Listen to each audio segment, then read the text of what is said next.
Τώρα με προκαλείς να το πω το προχθεσινό, έτσι. Ποιο, περίμενε. Αυτό για την έκφραση του λόγου.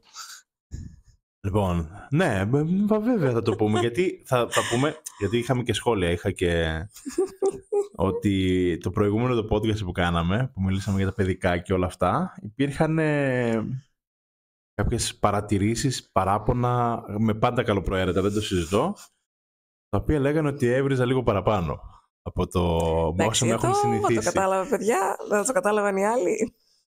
Εδώ ο ίδιος το κατάλαβε, το είπε κιόλας. Όταν το έβλεπα, απλά λέω: «Οκ, θα το αφήσω να τεστάρω, να δω». Έκανα κοινωνικό πείραμα.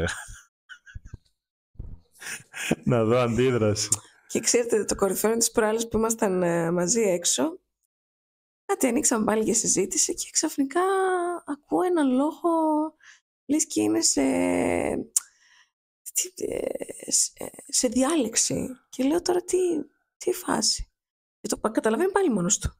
Και μου λέει, το παρατηρείς τώρα πώς μιλάω, Ναι, λέω, το άκουσα αντίθετο από αυτό που μιλούσες στις προάλλες στο podcast. Οπότε θα προσπαθήσω και θα τα καταφέρω. Δεν είναι ότι θα μιλάμε πάρα πολύ έτσι όμορφα για να μπορούν να ακούτε το podcast ή να βλέπετε το podcast και έχοντας τα παιδιά σας μαζί. Ξεκάθαρα, αυτό είναι μεγάλο. Ένα κομμάτι που με έκανε ήταν αυτό να σκεφτώ, γιατί μπορεί ο άλλος να βλέπει το podcast και να έχει το παιδί δίπλα να παίζει και να μην ακούει εμένα να λέω βλακίες. Βέβαια για τους μεγαλύτερους θα το καταλάβετε από τη φάτσα μας όταν εμείς ταραζόμαστε. Ναι. Οπότε γι' αυτό είπα να γελάμε λίγο παραπάνω από όσο θα έπρεπε. Ναι. Το οπτικοποιημένο είναι καλό. Ναι. Να δεις την αντίδραση. Άμα καταλάβεις ότι κάτι πάει έτσι να γίνει, γύρνα το πίσω το βίντεο, ξαναδες το και δες τις φάτσες μας και θα καταλάβεις πλήρως τα πάντα. Εγώ είπα να κάνω και ήχο. Γκους φράπα. Ναι. Θες την γκους φράπα. Ναι. Άντερα. Δεν το περίμενες έτσι. Δεν το περίμενα καθόλου. Καθόλου δεν το περίμενα. Παιδί μου την είπε γι' αυτό. Ναι. Ναι. Θα κάνω κάτι τέτοιο, θα το καταλάβετε. Καλώς ορίσατε, παιδιά. Τρίτο επεισόδιο podcast αφού. Όπου θα γίνω πολύ τηλεοπτικό σήμερα. Έλα να σε δω. Τρίτο επεισόδιο podcast αφού. Ένα επεισόδιο από σεραίους, για σεραίους και όχι μόνο, εντάξει. Και για όσους νιώθουν ότι έχουν κάτι να πούνε, έχουν κάτι να ακούσουν. Όσοι είναι σεραίοι θα συνδεθούν λίγο παραπάνω γιατί μιλάμε περισσότερο για τις σέρες. Ναι. Τώρα προς το παρόν, γιατί μπορεί στο μέλλον να αρχίσουμε να πλώνουμε τα φτερά μας και να αγκαλιάζουμε ολόκληρη την ελληνική πολύ επικράτεια. Ναι. Ήδη αν κρίνω από το προηγούμενο, το δεύτερο, ναι, απλωθήκαμε λίγο παραπάνω. Μιλήσαμε πολύ γενικά, βασικά δεν μιλήσαμε καθόλου ειδικά για τις σέρες. Ήταν πολύ γενικό, ήταν για χαρακτήρες. Και γενικότερα το πήραμε απ' έξω, γιατί δεν ξέρω πότε θα έρθει η ώρα να βγάλουμε τα πλυτά μας τη φορά, αν ποτέ έρθει η ώρα. Θα έρθει. Αλλά όσο μπορούμε να κρατηθούμε, κρατιόμαστε. Θα είναι τυράκι, θα βγάζουμε τυράκι λίγο σιγά σιγά μπροστά. Κοίταξε, εγώ δεν μπορώ να το σκεφτώ έτσι. Μου βγει εκείνη τη στιγμή τι και αντίο. Όχι, μ' αρέσει, μετά ο μάγος του μοντάζ όμως θα κάνει δουλειά. Έτσι. Θα βλέπει τη φάτσα μου και θα ακούγεται ένα ή δεν θα καταλαβαίνετε καθόλου πώς θα γίνει η αλλαγή και θα μείνει απ' έξω ένα ολόκληρο μεσάωρο της Ιωάννας να βρίζει, ας πούμε. Ξέρετε, για να μπω στη διαδικασία εγώ να βρίσω, πρέπει να έχω φτάσει στα τέρματα. Ναι, εγώ δεν την έχω ακούσει να βρεις ψέματα. Την έχω ακούσει να βρίζει και με πολλές διαφορετικές τονικότητες και διαφορετικές γλώσσες και αρχαία αραμαϊκά έχει ρίξει μια φορά. Ότι εγώ ήξερα πώς βγήκε αυτό μέσα μου. Εν τω μεταξύ, αρχαία αραμαϊκά δεν έχει και νέα αραμαϊκά δεν έχει. Σκέτο αραμαϊκά. Εγώ τα έκανα και αρχαία και νέα. Άστα. Και δεν ήξερα ότι μιλάει αυτή τη γλώσσα. Εντάξει, ήταν κάτι πρωτόγνωρο. Ούτε εγώ το ήξερα. Να σου πω την αλήθεια, το είδα το προηγούμενο και ένα συγκεκριμένο κιόλας σημείο που γύρισες και είπες, να σου πω κάτι. Ναι. Και συνειδητοποίησα κάτι το οποίο ήθελα να το πω εκείνη τη στιγμή, αλλά είδα ότι πήρες φορά και κρατήθηκα. Ναι. Δεν είναι ότι μπαίνουμε στην διαδικασία να το δικαιολογήσουμε. Το κατανοούμε. Να κάνω μια μικρή παρένθεση λίγο για αυτούς που δεν έχουν δει το προηγούμενο. Να το πάρουμε και λίγο πιο τηλεοπτικά. Για ποιο πράγμα αναφέρεσαι για να δούμε, για τον ναρκισσισμό γενικά, για το πώς περιφέρονται οι άνθρωποι? Ναι, αυτό. Ωραία. Γιατί είχαμε αναφέρει ένα παράδειγμα τέλος πάντων και εγώ είχα πει ότι κάπου εκεί σκέφτεσαι, πας λίγο πίσω και λες γιατί ο άνθρωπος αυτός να αντιδράσει έτσι, γιατί μπορεί να υπάρχει αυτή η ζήλια από πού προήλθε. Ωραία. Και τα συναφή. Και λέει ο Άλεξ, να σου πω κάτι, δεν με ενδιαφέρει. Από τη στιγμή που είναι ενήλικας και συναναστρέφεται με ενήλικες, οφείλει να εξελιχθεί σαν άνθρωπος. Με το δικό του ρυθμό, αυτό, να το πάρουμε λίγο σαν μια μικρή κατακλείδα. Απλά καλά, αυτό μπορεί να έχει να κάνει με τη δική μου δουλειά και με τις δικές μου σπουδές, το ποια πλευρά βλέπω και πώς τη βλέπω. Δεν σημαίνει ότι δικαιολογούμε, σημαίνει ότι κατανοούμε και μέχρι εκεί. Εννοώ ότι δεν θα σε δικαιολογήσω από εκεί και πέρα, γιατί πολύ απλά δεν θέλεις να κάνεις δουλειά με τον εαυτό σου. Δεν θέλεις να δεις κάποια πράγματα, δεν θέλεις να δουλέψεις κάποια πράγματα, οπότε από εκεί και πέρα είναι η δική σου απόφαση το τι θα κάνεις και η δική μου απόφαση αν θα το δεχτώ ή όχι. Μέχρι εκεί. Γιατί όντως μπορεί να ακούγεται λίγο... Και γενικότερα εγώ αυτό το κάνω τα τελευταία χρόνια, γιατί θέλοντας και η δουλειά μου έχει να κάνει με ένα μεγάλο κομμάτι της ψυχολογίας. Μπαίνω και στην άλλη πλευρά, προσπαθώ να πάω λίγο πίσω, αλλά είδα ότι αυτό σε μένα βοηθάει ως ένα βαθμό. Όταν είμαι σε μια σχέση ενεργά, δεν μπορείς να το κάνεις πολύ συχνά αυτό. Δεν είναι εύκολο γιατί υπάρχουν και συναισθήματα που εμπλέκονται.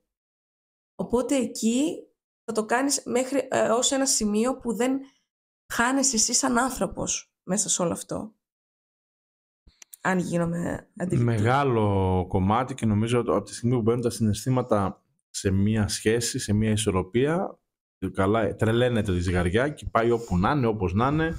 Οι αποφάσεις σου δεν είναι καθόλου καθαρές. Μιλάει η καρδιά, δεν μιλάει το μυαλό. Μιλάει το μυαλό, δεν μιλάει η καρδιά. Μιλάει το κάτω μέρος του σώματος, δεν μιλάει η καρδιά. Κατάλαβες όλα αυτά τα πράγματα. Το πάθος, η αγάπη, η στοργή, η λύπηση, όλα τα συναισθήματα βγαίνουν και που θέλεις να δώσεις τον άλλον. Υπάρχουν κάποιοι που ξέρουν πώς να τα εκμεταλλευτούν. Ναι. Και δημιουργούν καταστάσεις τέτοιες έτσι ώστε να κερδίσουν από αυτά τα συναισθήματα από κάποιον άλλον άνθρωπο. Υπάρχουν και άνθρωποι που απλά δίνονται 100%, που είναι και αυτό τοξικό, δεν είναι καθαρό και αυτό ρε παιδί μου, και δίνονται 100% και γίνονται φορτικοί με τη δοτικότητά τους. Ναι, υπάρχει και αυτή η Δεν σταματάει δηλαδή το να παίρνεις τον άντρα, τον αγκαλιάζεις. Εμένα μου έρχεται το μυαλό η Ελμάιρα. Στην Ελμάιρα. Γιατί το κάνεις αυτό συνέχεια? Γιατί πάντα έχω εικόνες εγώ που συνδυάζω πράγματα. Εντάξει, πόσο πολύ πρέπει να μελετήσω δηλαδή? Ελμάιρα ήταν στο Bugs Bunny. Ήταν ένα κοριτσάκι με φακίδες και κόκκινα μαλάκια που αγκάλιαζε. Αυτό τα ζωάκια. Ναι, ήταν αυτό, Ελμάιρα, ναι. Εγώ θέλω να τη διαγράψω αυτή την προσωπικότητα. Γιατί, μα είναι αυτό, αυτό είναι το πώς δεν μπορείς να διαχειριστείς το συναίσθημά σου, το καλό το συναίσθημα. Ναι. Σε πνίγω από αγάπη. Μπράβο. Που είναι το ίδιο τοξικό να σε γράφω στα παλιά μου τα παπούτσια. Είδες πώς μιλάω. Εγώ περιμένω, έτσι. Εγώ κάνω δακό. Αυτό, οπότε... Κοίτα, αυτό που βλέπω για να το πάρουμε και για τα παιδικά που είπανε για τα παιδικά, ρε παιδί μου, ότι θυμήσαμε πολύ στο κομμάτι το προηγούμενο podcast, τα παιδικά, το τι βλέπανε. Δεν ξέρω αν ξέρεις τι βλέπουν τα παιδιά τώρα ή με τι ασχολούνται τα παιδιά. Είναι πολύ μπερδεμένα τα πράγματα. Δες τώρα τι γίνεται. Έχω μαθητές στο σχολείο οι οποίοι θέλουν με κάθε ευκαιρία να μου δείχνουν με τι ασχολούνται στο σπίτι. Τι τους αρέσει, ναι. Κυρίως όσο αφορά παιχνίδια. Εντάξει, έπαθα το πρώτο σοκ. Δηλαδή τώρα μιλάμε για τους δικούς μου μαθητές, μιλάμε ηλικίας δημοτικό. 7, άντε θα πω βαριά 11. Ναι, okay. Για τα συγκεκριμένα παιδιά. Οπότε έπαθα εκεί το πρώτο σοκ. Λέω, εντάξει, δεν γίνεται.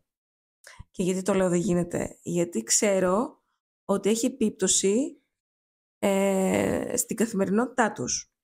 Δηλαδή ξέρω ότι αυτό το παιδί τα βράδια δυσκολεύεται να κοιμηθεί. Ναι, αλλά φταίει αυτό μόνο?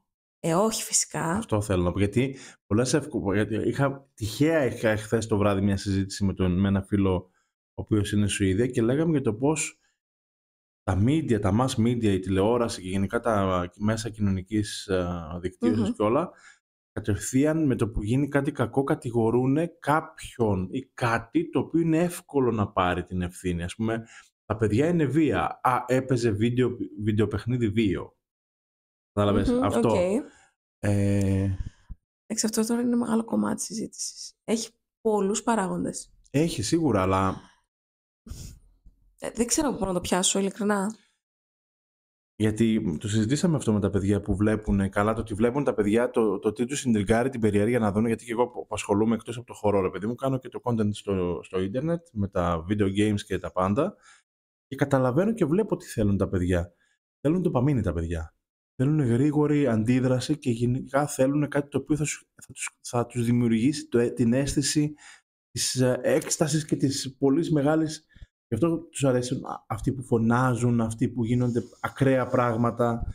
Δεν υπάρχει το φίλτρο να κάτσω να δω κάτι και να είμαι ήρεμος. Θέλω να δω κάτι για να με χαϊπάρει. Γι' αυτό, άμα δεις παιδιά να παίζουν έξω, δεν θα δεις κανένα να παίζει σκάκι ήρεμο. Θα δεις να χτυπιούνται, να φωνάζουν. Ξέρεις τι, δεν ξέρω κατά πόσο αυτό τους διεγείρει τη φαντασία ή τη δίνει έτοιμη σε τροφή. Μάλιστα, οκ. Γιατί το λέω, αν κρίνω από τη δικιά μας την. Με διαφορά ηλικίας. Ναι, όχι, τη δικιά μας τη γενιά, πες το, ναι. Γενικότερα, επειδή προσπαθούσαμε να βρούμε τρόπους, γιατί δεν είχαμε τα μέσα τότε προφανώς, ενώ ότι τη βγάζουμε στις αυλές, ξέραμε τα παραδοσιακά παιχνίδια τύπου κοινάκι, κουτσό, μήλα, αυτά τα γνωστά. Προσπαθούσαμε να βρούμε τρόπους διαφορετικούς και ίσως ιδιαίτερους για να ανακαλύπτουμε νέα παιχνίδια. Δηλαδή θα παίρναμε μια ήδη υπάρχουσα βάση. Ναι, και θα τη μετέτρεπες αλλιώς για να σου αρέσει περισσότερο. Και θα λέγαμε, θα το κάνουμε πίστες, ας πούμε. Ναι, οκ. Κάτι που δεν υπήρχε, δεν ξέραμε καν την πίστα παλιά. Ναι. Δεν είχε βγει ακόμα το. Είχε βγει το Nintendo. Ναι, καλέ. Τα video games ξεκίνησαν από το 80 κάτι να είναι mainstream στα σπίτια. Ας πούμε ότι εμείς ξέραμε το Super Mario. Ναι. Εκεί την εποχή. Τίποτα άλλο. Και ήξερε ένα μπαρμπαδέλι πλέον να χοροπηδάει. Οπότε. Τώρα το λένε Survivor. Το Super Mario. Άμα το πάρεις λίγο τέτοια, το Super Mario που έπαιρνε από τη μια μεριά στην άλλη με εμπόδια, τώρα το κάνουν Survivor. Μάλιστα. Ωραία. Καταλάβατε τι εννοώ. Ακόμα και αυτό είναι έτοιμη τροφή. Γιατί υπάρχει ήδη. Πάντα όμως δεν είναι όλα έτοιμη τροφή. Δηλαδή, ακόμα και το σκινάκι και το κουτσό και τα μήλα, τα έμαθες από κάποιον, δεν τα δημιούργησες εσύ. Ναι, οκ, θα έκανε, ας πούμε, αν δεν ξέρω αν παίζατε τζαμί ή πώς αλλιώς το λέγανε. Ναι, παίζαμε. Το που έστεινες τα τουβλάκια και έριχνες την μπάλα. Ναι. Εκεί θα είχες δημιουργικότητα στο τι να χτίσεις επάνω, γιατί δεν είχες πολλές φορές τα κεραμίδια, έχτισες οτιδήποτε. Μια μπάλα έχει μια μπάλα, θα πάρει, ξέρεις τους κανόνες ποιους είναι. Οπότε θα παίζει με συγκεκριμένους κανόνες. Η φαντασία γενικά. Τώρα μιλάς με έναν άνθρωπο που μεγάλωσε λατρεύοντας τα video games και το πώς μου κάναν τη φαντασία να έχει γίνει τόσο ηλίθια βλακώδης και να μπορώ να λειτουργώ να φαντάζομαι πολύ ωραία πράγματα, ρε παιδί μου, και φταίνει τα video games. Γιατί εκεί ήταν που δεν έχεις όριο. Στις ταινίες υπάρχει όριο. Το πώς θα κάνεις κάτι να φανεί. Ναι, αλλά και στα video games σου δίναν ιδέες. Όλα ήτανε. Τα video games άνοιγαν ένα καινούριο κόσμο μπροστά, ρε παιδί μου, στον άνθρωπο για το πώς να φανταστεί κάτι. Ποτέ δεν φανταζόσουν ότι θα είσαι αυτό.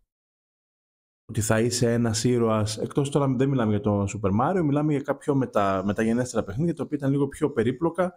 Θα είσαι αυτός ο ήρωας που θα πάει και θα είσαι ο Indiana Jones. Άλλο να βλέπεις τον Indiana Jones να κάνει την ταινία και άλλο να είσαι ο Indiana Jones.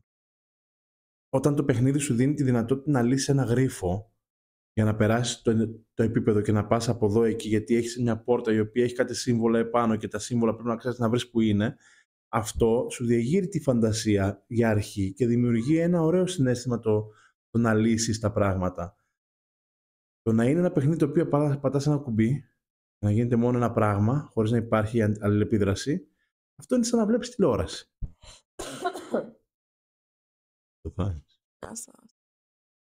Επομένως, τα media σαν media, χαίρομαι που τα παιδιά από πολύ μικρής ηλικίας μπαίνουν στο κομμάτι να παίζουν. Απλά αυτό που θεωρώ ότι θα μπορούσε να καλυτερεύσει την εμπειρία τους είναι οι γονείς να είναι πιο κοντά στα παιδιά, να κάνουν πράγματα μαζί με τα παιδιά. Εκεί χάνεται νομίζω το όριο. Ναι. Γιατί εννοείται ότι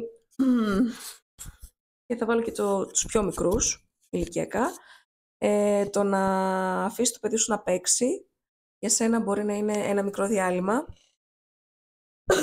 στο να καθαρίσεις το σπίτι, στο να ξαπλώσεις για λίγο, Να ξεκουραστείς, ναι, στο που να είναι πιεις τον καφέ σημαντικότατο. σου, ναι. Ενώ δεν πάβει να είναι μια διασκεδαστική ώρα για το παιδί. Ακόμα και αν είναι μπροστά στο τάμπλετ. Ναι. Κάτι που θα μπορούσε. Εντάξει, τώρα θα έρθω εγώ και θα σου πω το άλλο. Θα μπορούσε αντί να είναι το τάμπλετ, να είναι κάτι οικογενειακό σε παιχνίδι. Ναι, αλλά αυτό υποχρεώνεσαι να συμμετέχεις και εσύ. Οπότε καταλήγουμε στο ίδιο, καταλαβες. Καταλαβαίνω, κοίταξε, δεν θα κρίνω πρακτικά από ό,τι διαβάζω, από ό,τι ενημερώνομαι, ρε παιδί μου. Υπάρχουν έρευνες οι οποίες δείχνουν ότι τα παιδιά που έχουν πολλές ώρες οπτικής επαφής με κινούμενες εικόνες ή με τέτοια, είτε αργούν να μιλήσουν, είτε αργούν να κάνουν πράγματα, γιατί είναι όλα εύκολα.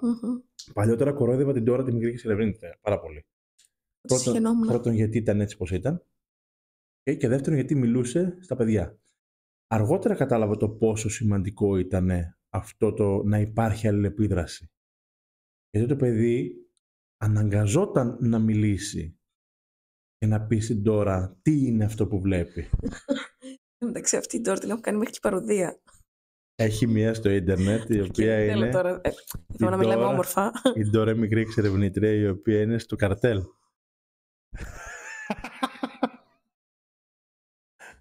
Ναι. Και μετά την Ντόρα, ποια ήρθε? Η Πέπα. Καλά, η Πέπα. Η Πέπα. Αυτή. Πέπα Pig. Και σαν εκπαιδευτικός, έχω να πω ότι δεν είναι όλα ωραία μηνύματα. Αυτό που περνάει η Πέπα. Γιατί μέσα σε αυτά, επειδή έχω και μικρό ανιψάκι, το οποίο δεν το ήξερα εγώ ότι υπάρχει αυτό το κινούμενο σχέδιο, δηλαδή τύπου Πέπα, εκπαιδευτικό δηλαδή πάλι και αυτό, το οποίο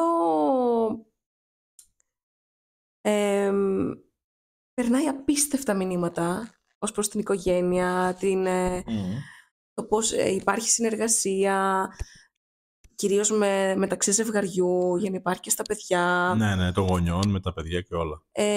Είχα σοκαριστεί, το οποίο νομίζω, δεν ξέρω πια, Ολλανδία, δεν ξέρω αν είμαι και...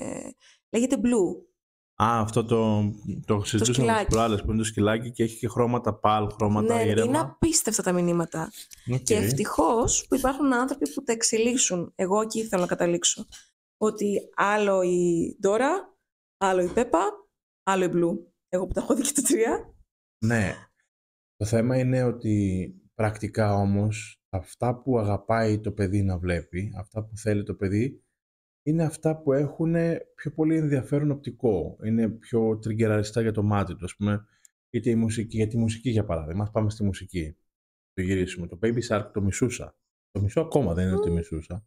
Ή όλα αυτά τα παιδικά τραγούδια που έχουν βγει και έχουν γίνει. Απλά δισεκατομμύρια προβολές. Γιατί απλά τα παιδιά δεν σταματάνε να τα ακούνε. Δεν μπορείς να... Αυτό θέλει το παιδί. Θέλει το πολύ απλό, θέλει τα χρώματα, τα κινούμενα. Σκέψου ότι όταν ένα παιδί το βάζει να κοιμηθεί, τι παίρνουν από πάνω και βάζουν. Ένα πράγμα που γυρνάει, που έχει ήρεμη μουσική για να κοιμηθεί. Και τα φώτα είναι διαφορετικά, τα χρώματα, ναι.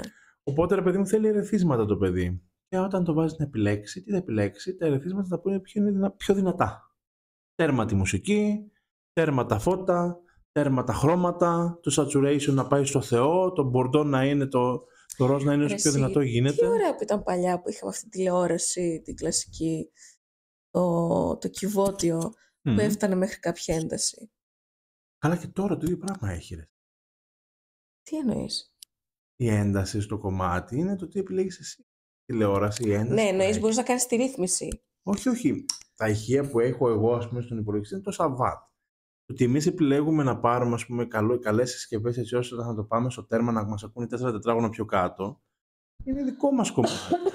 Αλλά νομίζω ότι και στους γονείς δεν νομίζω πως τη διαδικασία να το σκεφτούν αυτό. Όχι, κανένας. Γιατί δεν σκέφτεται να πάρει κάτι το οποίο. Καλά, τώρα μπαίνουμε και σε άλλο κομμάτι του καταναλωτισμού και το κομμάτι ποιο είναι καλύτερο και γιατί είναι καλύτερο αυτό και τι θα σου προσφέρει το ένα, τι θα σου προσφέρει το άλλο.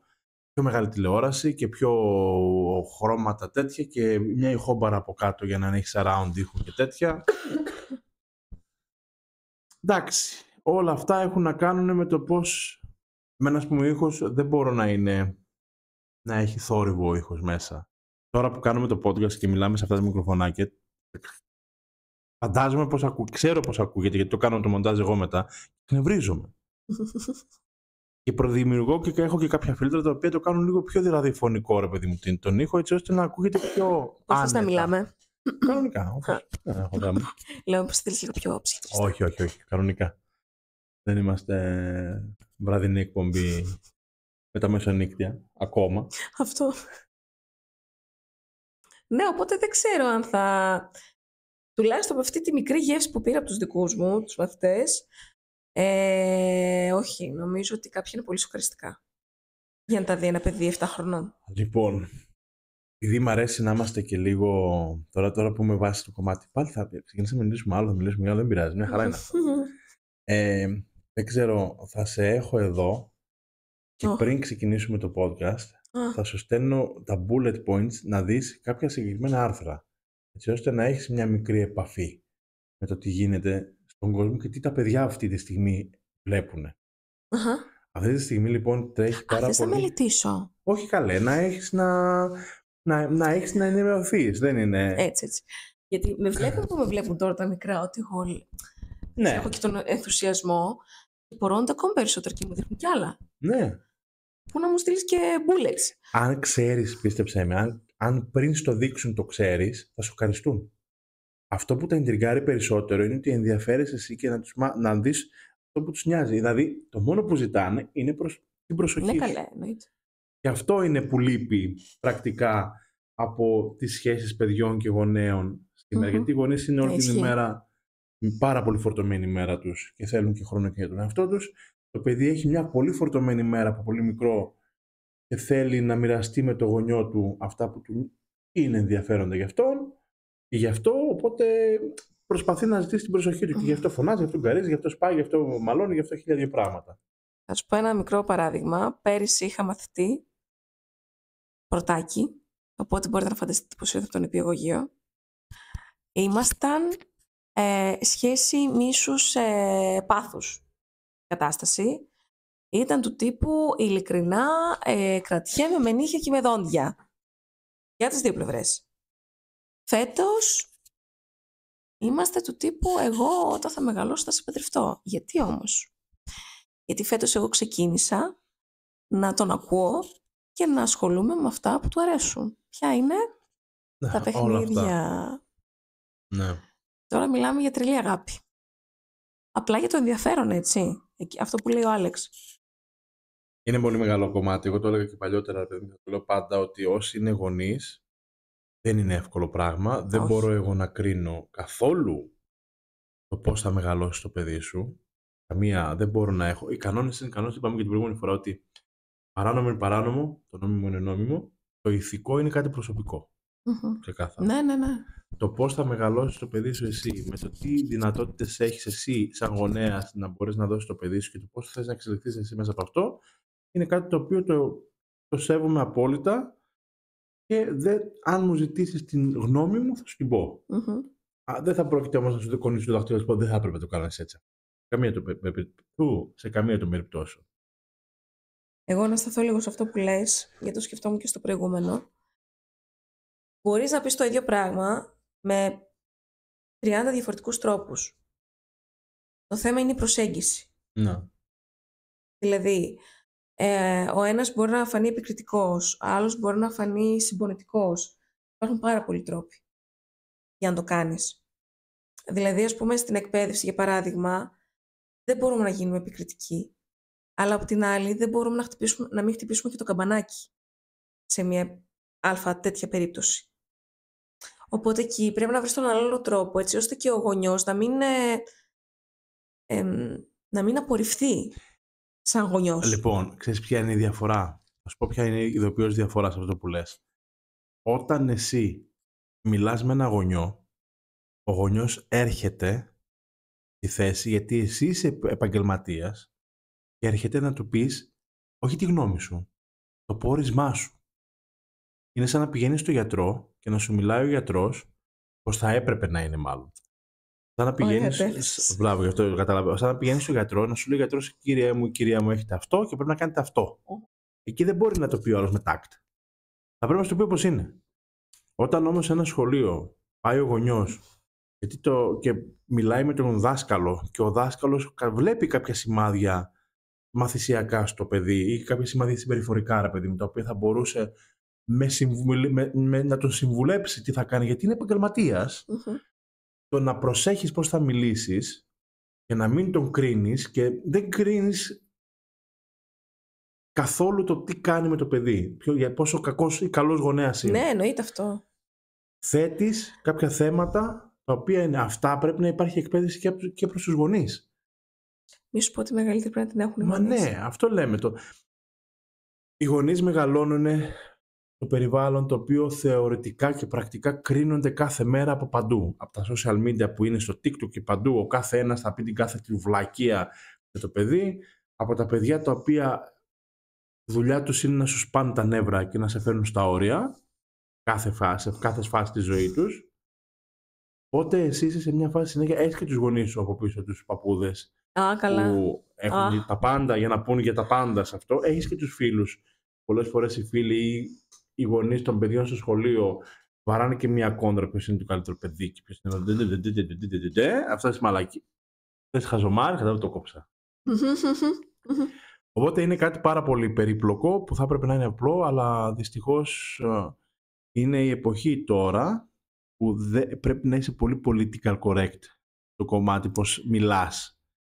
Πρέπει να μην υπάρχει καμία περίπτωση από αυτά που θα πω εγώ να προσβληθεί κανένας.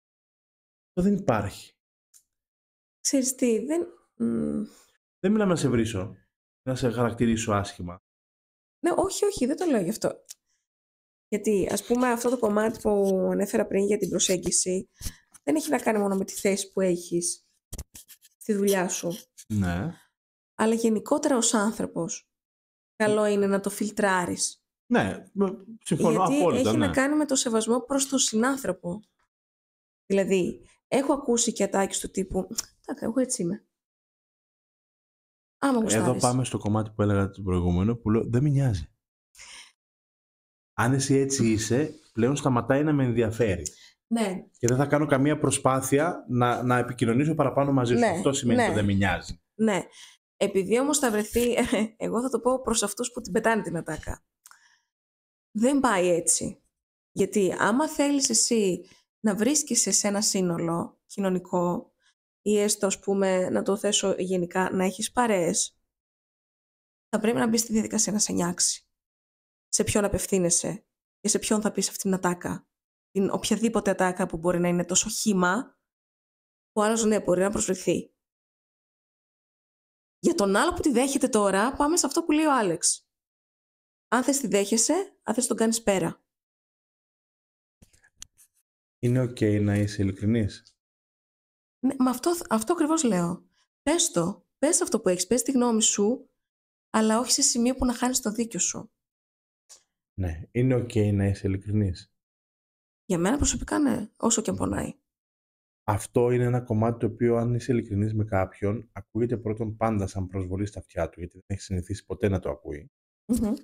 Και επομένως πατάς σε λεπτό πάγο ότι θα σπάσει η σχέση σας.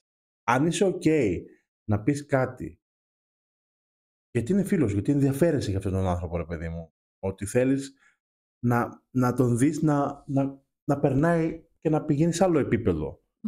Και θεωρείς ότι αυτά που θα του πεις θα τον βοηθήσουν. Αν το πεις σε κάποιον γνωρίζοντας ότι μπορεί την άλλη μέρα να μην σου μιλάει, γιατί είναι ευρίαση που τον είπες. Μα δεν το ξέρεις. Τώρα μιλάμε για αυτούς που λένε ότι έτσι είμαι εγώ. Ναι, δεν θα το φιλτράρουν όλο αυτό που λες. Ναι, αλλά μπορεί να μην σου μιλήσουν και να γυρίσουν να σου πούνε εσύ, αλλά είσαι, να μην πω τι είσαι. Που μιλάς, πώς είσαι και που μιλάς, τι δουλειά έχεις εσύ. Κατάλαβες, μετά δημιουργείται μια πολύ περίεργη κατάσταση, η οποία και μετά κρύβεται η κακία πίσω από την ειλικρίνεια. Εκεί θέλω να καταλήξω.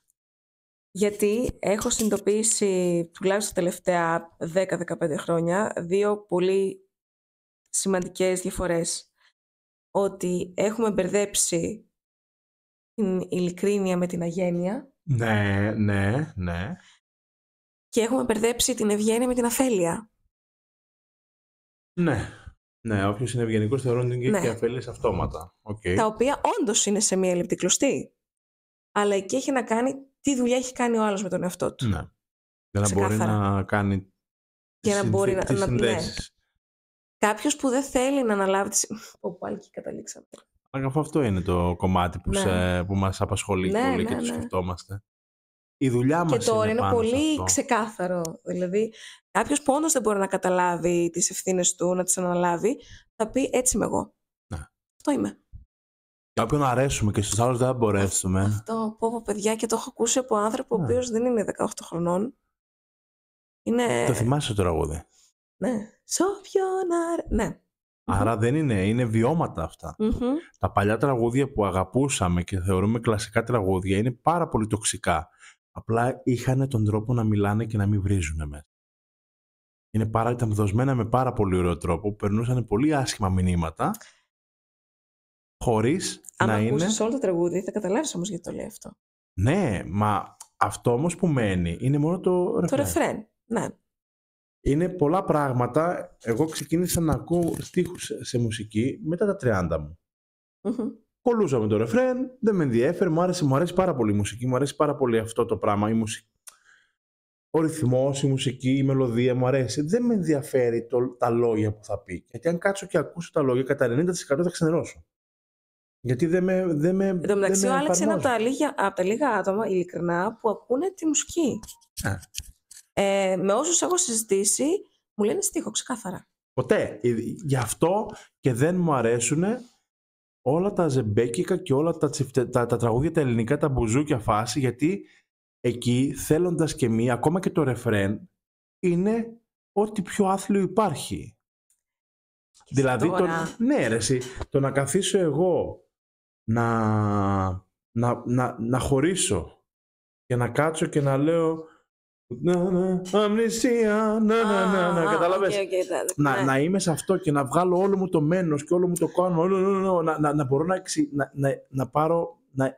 να εξηγιανθώ μέσα από αυτή τη διαδικασία, δεν μ' αρέσει. Ναι, αλλά τώρα ισοπεδώνεις άλλα τραγούδια. Δεν ισοπεδώνω. Δεν μ' αρέσει ο στίχος. Γι' αυτό δεν προτιμώ να ακούσω. Τον τελευταίο καιρό, στα πάρτι, κάνουμε κάτι το οποίο εγώ το συνδυάζω με τη μουσική. Δεν ακούω καν το στίχο. Δεν θες να σου πω στο τελευταίο ποιοι ακούγαν τη μουσική και ποιοι ακούγαν το στίχο. Ξέρω. Με ένα τσικ που έκανα. Καταλαβαίνω απόλυτα ποιοι ακούνε και ποιοι σοκάρονται από αυτό που ακούνε, γιατί δεν μπορούν να συνδυάσουν και μουσικά. Και ποιοι τραγουδούσαν το στίχο. Μπράβο. Γιατί βλέπεις ότι πολλά άτομα, ρε παιδί μου, χορεύουνε γιατί νιώθουν ότι συνδυάζουν με το τραγούδι, με το στίχο. Γιατί έχουν κάποια βιώματα τα οποία κάνουν. Εμένα ποτέ δεν ήταν αυτό το πράγμα η σύνδεσή μου. Η σύνδεσή μου είναι πώς με κάνει και νιώθω το τραγούδι.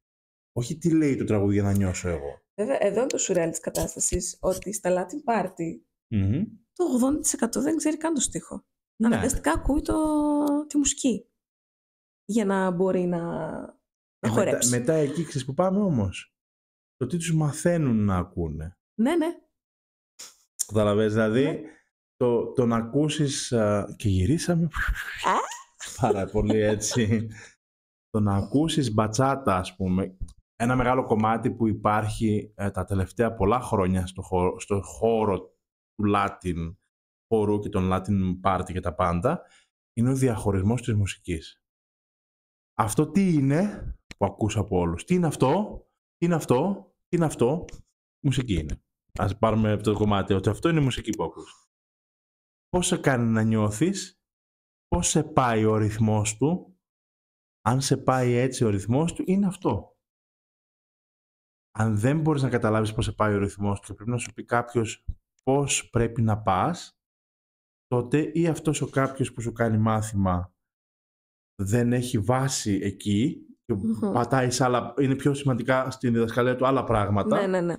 Ή ακόμα εσύ είσαι σε πολύ αρχάριο επίπεδο που δεν μπορείς να χρησιμοποιήσεις, γιατί είναι φυσιολογικό ένα καινούριο ήχο να μην μπορείς να το ξεχωρίσεις, ρε παιδί μου, από την πρώτη στιγμή. Να μην μπορείς να καταλάβεις τι είναι μπατσάτα, τι είναι σάλσα, τι είναι ρεγκετόν, τι είναι κούμπια, τι είναι σαλσατόν, τι είναι οτιδήποτε. Αυτά έρχονται Εντάξει, με την... ειδικά για τους αρχάρες που έχουν Ναι. μάθει να ακούνε κάτι πολύ συγκεκριμένο Ναι.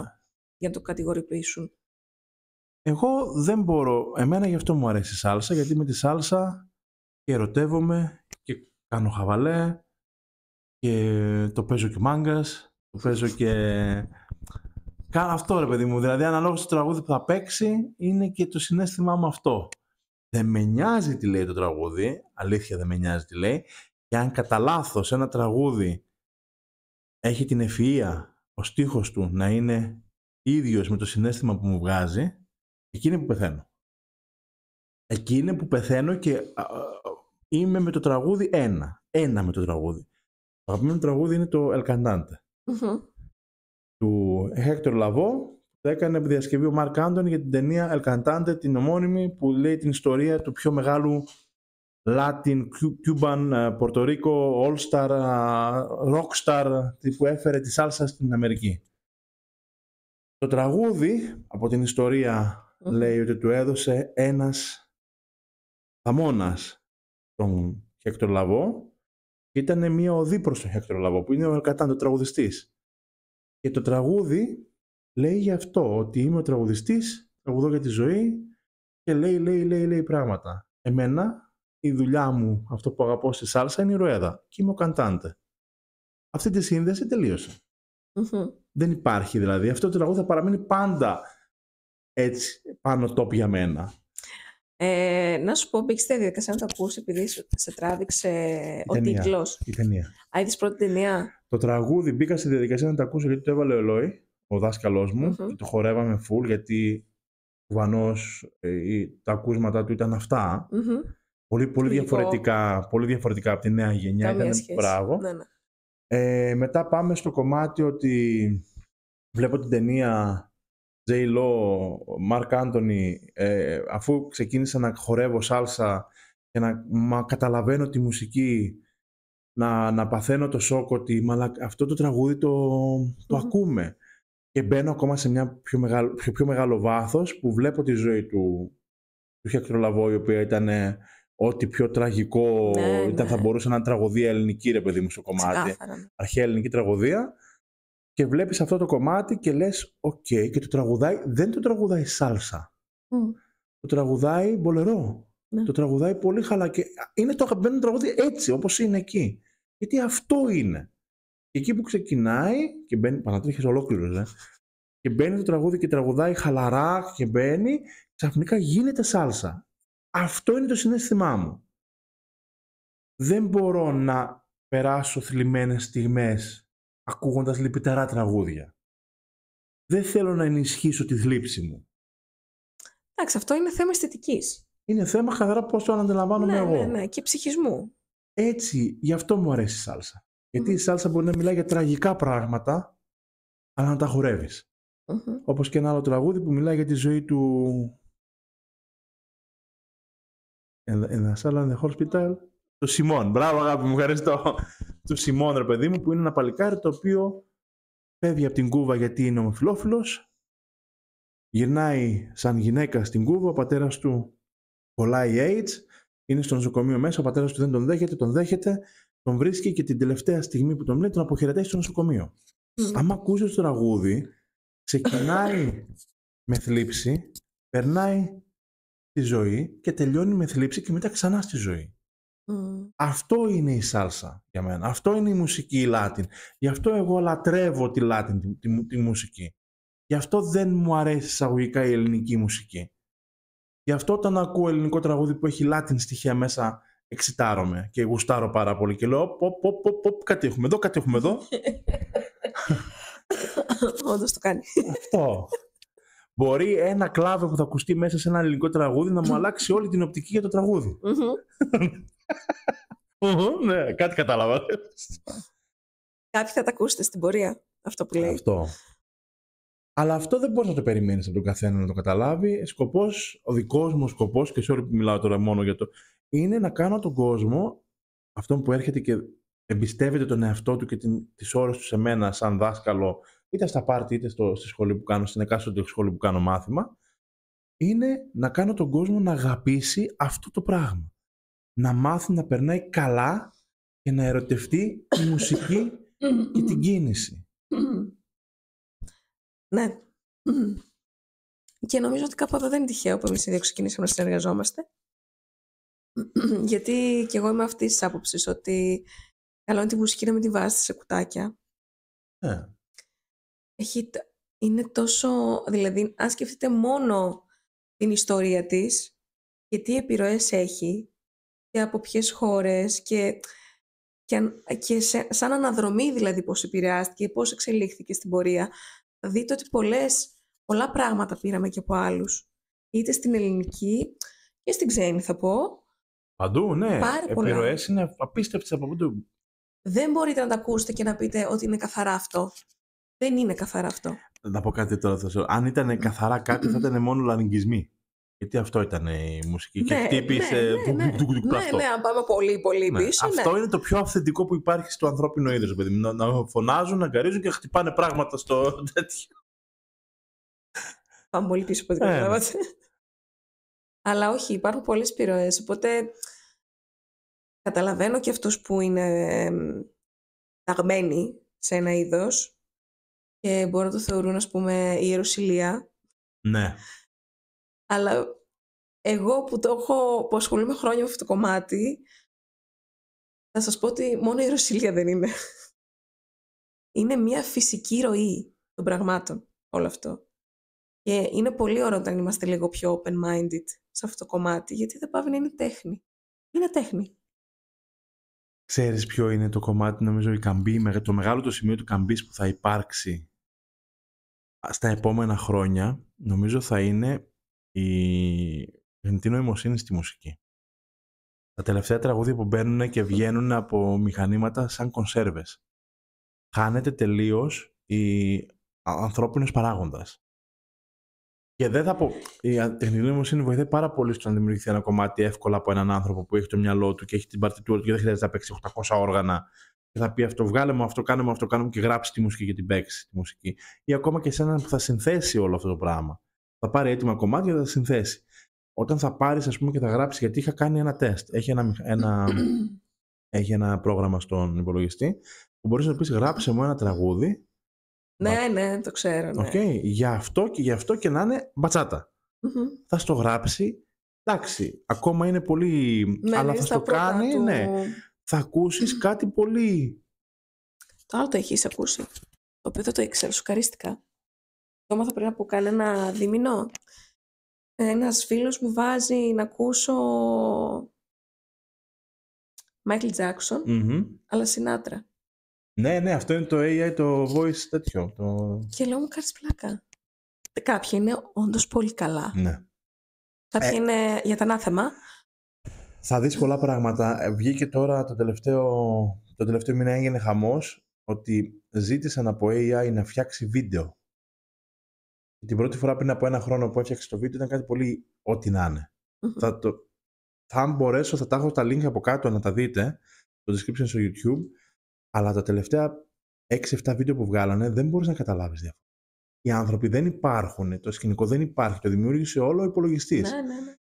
Και αυτό το πράγμα μόνο μπορεί να εξελιχθεί καλύτερα, τεχνικά. Οπότε το να μην χρειάζεται, γιατί πάντα πάμε στο κομμάτι του κόστους. Όταν βλέπω εγώ μία σάλσα συναυλία έχει 17-20 μουσικούς, αυτό το πράγμα είναι εκπληκτικό. Μόνο και μόνο πώς μπορούν αυτοί οι άνθρωποι να συνεργαστούν μεταξύ τους και να βγάλουν ένα αποτέλεσμα αρμονικά τέλειο. Και όχι μόνο τέλειο αρμονικά, μέσα σε αυτό το αποτέλεσμα να υπάρχουν και τα σολαρίσματα. Να μιλάει και ο καθένας και να λέει αυτό που γουστάρει και να νιώθει και άλλοι να σέβονται και να τον ακούνε και να τον σιγοντάρουν για από πάνω. Αυτό το πράγμα είναι εκπληκτικό. Δεν μπορεί να το κάνει κανένα AI αυτό.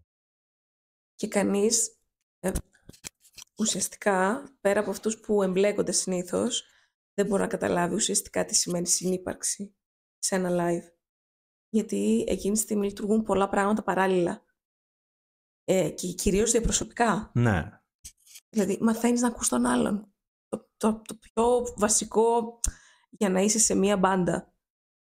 Και να τον σέβεσαι μουσικά, στα σολαρίσματα για παράδειγμα. Να τον αφήσεις να εκφραστεί, χωρίς να τον μπλοκάρεις, χωρίς να του δώσεις, να τον μπουστάρεις.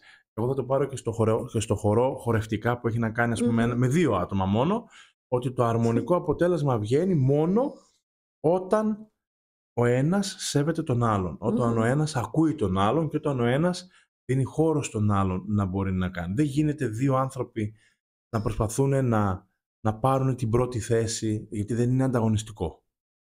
Είναι κάτι το οποίο πρέπει να είναι μαζί, να χορέψουν μαζί. Και εμένα αυτό, και θα το πάρω, μου έχει λείψει πάρα πολύ γενικά από την μουσική σκηνή, πλάτιν εδώ τα πάρτι και όλα αυτά στις αίρες, είναι πρώτα τα παιδιά, ο αυτοσχεδιασμός. Δεν βλέπω ανθρώπους να χορεύουν και να βγάζουν, χορεύουν όλοι πάνω κάτω το ίδιο. Χορεύουν όλοι κάνοντας τις ίδιες κινήσεις, άσχετα πόσα χρόνια κάνει ο καθένας. Βλέπω τα ίδια πράγματα. Λίγοι είναι αυτοί που ξεφεύγουν και αρχίζουν και κάνουν πράγματα, τα νιώθουν και τα βγάζουν δικά τους. Και αυτό το πράγμα είναι κάτι το οποίο με στεναχωρεί, ρε παιδί μου. Δεν υπάρχει αρμονία, δεν υπάρχει απλότητα. Δεν υπάρχει το ακούω και κάνω. Από αυτό το ακούω είναι μεγάλο θέμα, ρε Άλεξ. Μεγάλο θέμα. Δεν υπάρχει και υπάρχουν τεχνικές να το σοκάρεις τον άλλον για να ακούσει. Ναι. Μπορείς να το κάνεις αυτό το πράγμα. Αλλά δεν πρέπει να φτάσουμε σε εκείνο το σημείο, να σε σοκάρω για να ακούσει.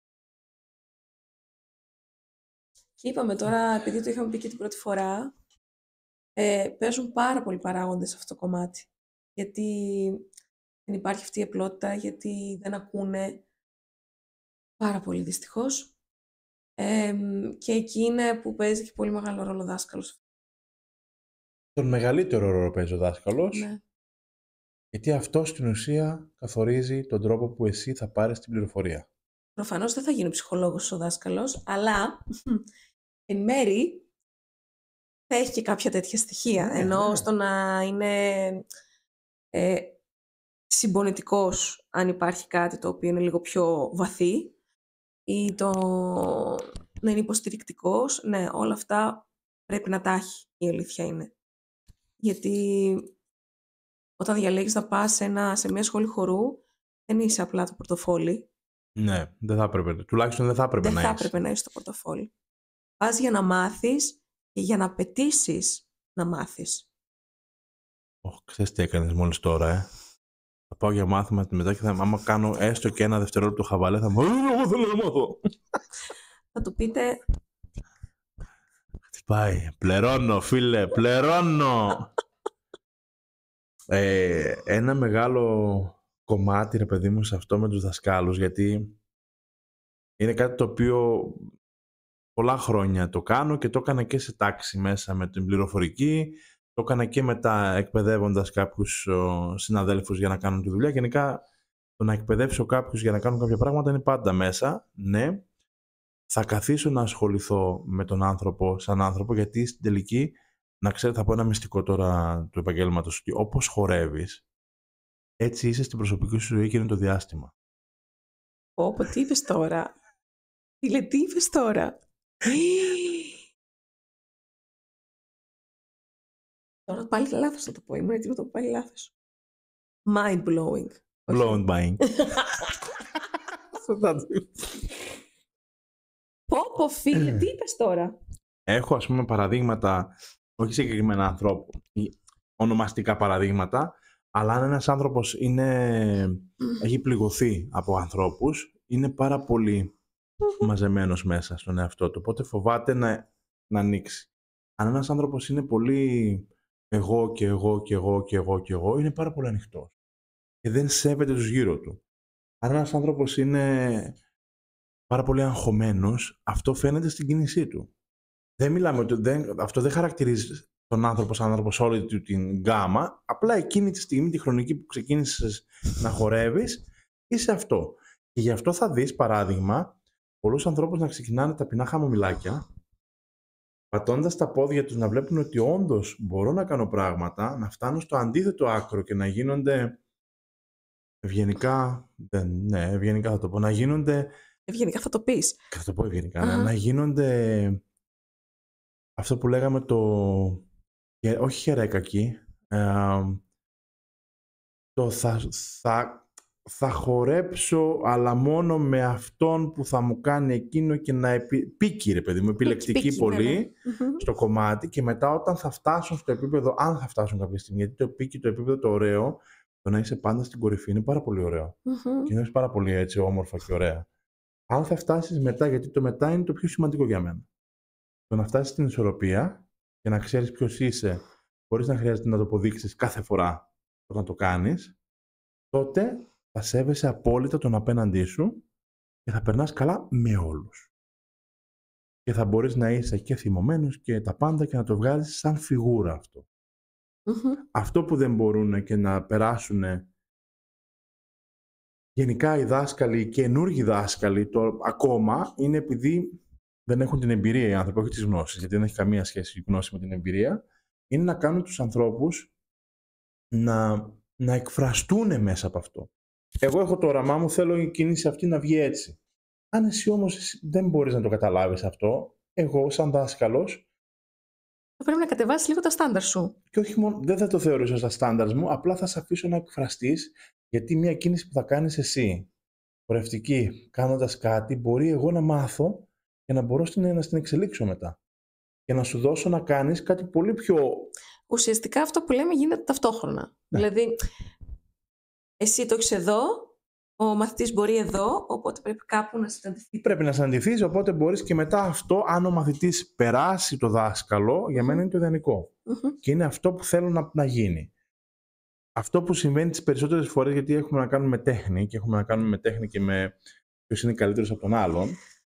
Και αυτό που έχουμε να κάνουμε πολλές φορές είναι πολλοί άνθρωποι οι οποίοι κάνουν και είναι σε ένα top επίπεδο, κρατάνε πολύ κάτω κάποιους, έτσι ώστε, γιατί υπάρχει ο φόβος ότι αν με ξεπεράσει θα χάσω εγώ την αξία μου. Και όχι μόνο στο χώρο. Παντού. Και έχουμε δείγματα κακοποίησης ανθρώπων και σε όλα τα μέσα. Έγινε χαμός το κομμάτι αυτό. Ναι, ισχύει. Οπότε ναι.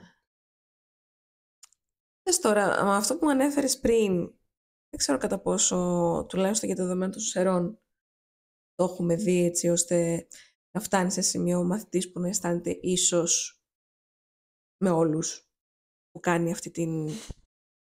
Ναι, εγώ έχω παράδειγμα. Έχεις? Έχω παράδειγμα. Έχω παράδειγμα που τον ξέρω από τα 14. Τώρα είναι 30. Οκ, κατάλαβα. Πολλά χρόνια, πολλά πράγματα, πολλές ομάδες, πολλές διακρίσεις, πολλά... Είναι και δάσκαλος πλέον. Ξέρεις γιατί κατάλαβα τώρα, γιατί εγώ σου είπα στις Σέρρες. Ναι, δεν έχει σημασία όμως. Ναι, δεν έχει. Έχει πάει και είναι σε άλλη πόλη, ρε παιδί μου, και κάνει... θα πω και το Ντίνος είναι. Ναι. Το ότι είναι σε άλλη πόλη και κάνει μαθήματα σε άλλη πόλη, εγώ το θεωρώ το μεγαλύτερό μου... Τον θεωρώ ίσως από τους ανθρώπους τους οποίους είμαι εγώ. Είναι η εξέλιξή μου. Γιατί όταν τον γνώρισα ήταν 13-14 χρονών, χορεύει hip hop. Μπήκε τυχαία στη Ρουέδα, γιατί με Ρουέδα ξεκινάνε όλοι, γιατί είναι κάτι που είναι πολύ ωραίο και πολύ έτσι κορυφαίο. Θυμάμαι τα κορίτσια όταν τις έπιανε για να τις χορέψει, τις κρατούσε, λες, και είναι έτσι, φοβόταν πάρα πολύ, ρε παιδί μου. Και τώρα τον βλέπεις, εξελίχθηκε. Κάναμε πράγματα μαζί, συνέχισε, πήγε παρακάτω. Φυσικά και θα τον πρότεινα σε ποιους να πάει και ποιους να πάει και να μάθει παραπάνω πράγματα. Συνέχισε, το εξέλιξε. Έχουμε ακόμα επικοινωνία απόλυτη και μιλάμε συνέχεια και είμαι πάρα πολύ περήφανος για το πόσα έχει πετύχει και πόσα θα συνεχίσει να πετυχαίνει και στη ζωή του και σε όλα, και βλέπω ότι ένας άνθρωπος έχει φτάσει σε τέτοια ισορροπία και στην προσωπική του ζωή και στην επαγγελματική του ζωή, που λες, καταφέρνει. Έχει τα ups, τα downs, πάντα υπάρχουν αυτά. Καλά, παντού. Αλλά αυτό είναι. Και γιατί συμβαίνει αυτό? Γιατί και ο δάσκαλός μου το ίδιο πράγμα έπαθε. Ο δάσκαλός μου πέρασε από τα ups, τα downs του και έχει απόλυτη ισορροπία και αυτός πλέον. Το ίδιο και εγώ προσπαθώ να πετύχω. Δεν το έχω πετύχει 100%, γιατί πάντα υπάρχουν πράγματα που με κάνουν και φεύγω λίγο από το κέντρο μου. Αλλά σιγά σιγά νομίζω το καταφέρνω. Αυτό είναι το κομμάτι. Άλλον, έχω παραδείγματα ανθρώπων που όταν φεύγουν από εδώ και πάνε σε ένα πολύ μεγαλύτερο κοινωνικό σύνολο, το οποίο είναι πολύ πιο πολυδιάστατο από τις Σέρρες, εκεί είναι που αξιολογούν πολύ διαφορετικά το τι προσέφερα εγώ στις Σέρρες, δασκαλικά, το οποίο είναι δύσκολο να το δεις, να το πετύχεις σε άλλες... Και αυτό μέσα από τη σύγκριση, έτσι. Ναι, γιατί μα έτσι καταλαβαίνεις αν κάποιος είναι καλό. Όχι, εγώ δεν θα πω ποτέ ότι είμαι καλύτερος από κάποιον άλλο. Αν θέλεις εσύ να κρίνεις αν είμαι εγώ καλύτερος από κάποιον, είναι δικαίωμά σου. Από εκεί και πέρα, τα παιδιά που φεύγουν εκτός και έχουν πιο πολλές εικόνες, πιο πολλά πράγματα, φεύγουν λίγο από αυτό το μικρό του κύκλο που έχουμε εδώ, εκεί καταλαβαίνουν πιο πολύ την αξία τους και καταλαβαίνουν ότι δεν χρειάζεται να ανταγωνίζονται τόσο πολύ. Γιατί στο τέλος της ημέρας είναι να περάσουμε καλά. Ναι, ρε παιδιά, ειλικρινά. Αυτό. Δηλαδή, φτάνει λίγο κάπου. Εγώ δεν είπα τίποτα, τι είπε τώρα. Τώρα δεν μπορώ. Τι είπα. Φτάνει λίγο κάπου. Φτάνει λίγο κάπου. Εμένα το αγαπημένο μου πράγμα που κάνω εκτός τα πάρτι και το χορεύω εγώ είναι να παρατηρώ και να απολαμβάνω το πώς χορεύουν οι άνθρωποι. Και απολαμβάνω περισσότερο αυτούς που χορεύουν και χαμογελάνε όταν χορεύουν και διασκεδάζουν. Και περισσότερο απολαμβάνω όταν βλέπω σε ένα ζευγάρι να χορεύει και βλέπω την ντάμα να χαμογελάει γιατί απλά περνάει καλά. Εκεί το καβαλιέρος του βγάζω το καπέλο και του δίνω τα εύσημά μου. Θα κάνω μια μικρή τέτοια. Όχι να περνάει η ντάμα μόνη της καλά. Ναι, ναι. Ξεκάθαρο αυτό το κομμάτι, γιατί ο χορός έχει να κάνει δύο, δεν είναι ένας. Ναι. Να περνάει καλά και να περνάει να μην την ενδιαφέρει ποιος την βλέπει, αν τη βλέπει, γιατί αυτό το προκαλεί καβαλιέρος. Εγώ θα κάνω μια πρόταση και θέλω να... Γιατί αυτό το έκανα πάντα στα παιδιά. Όταν πηγαίνετε σε έναν χώρο και βλέπετε τους ανθρώπους να χορεύουν, παρατηρήστε από τα πόδια και ανεβείτε προς τα επάνω για να δείτε πώς αλλάζει η ενέργεια κατεβαίνοντας από τα πόδια, ρε παιδί μου, και ανεβαίνοντας επάνω και μείνετε στο πρόσωπο. Παρατηρήστε τα χαρακτηριστικά του προσώπου και το πώς αισθάνονται, πώς φαίνεται ότι αισθάνονται αυτοί οι άνθρωποι όταν χορεύουν. Όποτε τους άγχωσες κι άλλο, Όχι ρε. Ήταν που ήτανε. Να παρατηρήσουν τους άλλους, όχι τον εαυτό τους. Ναι, αλλά μετά θα το σκέφτονται κι αυτοί. Ναι, γιατί... Πώς θα χορεύουν, το τύπου με παρατηρούν γι' αυτό λόγο. Φαντάζομαι που πήγα τώρα εγώ, Καλά, εσύ το έκανες. Όχι. Υπάρχει μια έκφραση που λέει χόρεψε σαν να μην σε κοιτάει κανένας. Ναι, αυτό. Αυτό όσο και να είναι ισχύει. Ισχύει. Δηλαδή όταν χορεύει κάποιος μόνος του και δεν τον κοιτάει κανένας, χορεύει πολύ πιο ελεύθερα.